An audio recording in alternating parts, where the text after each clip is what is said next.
Evo, idemo sa benzinske. Pun rezervar.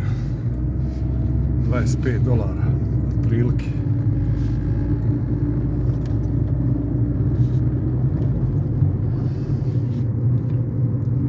Vidi nešto je vozio neku cisternu i zapeo. Zakrčio. Sad ga vadi.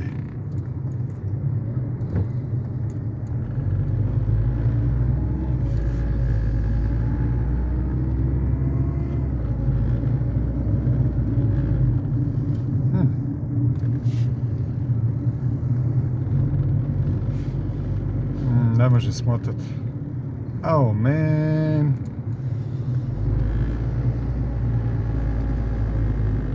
Ja ne znam je li ovo bilo po planu.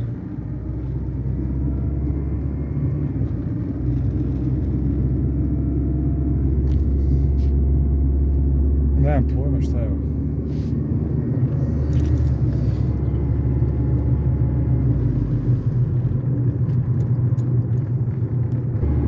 Nemam pojma jesu li oni to planirali, uglavnom napravili su veliki belaj, zaglavili se.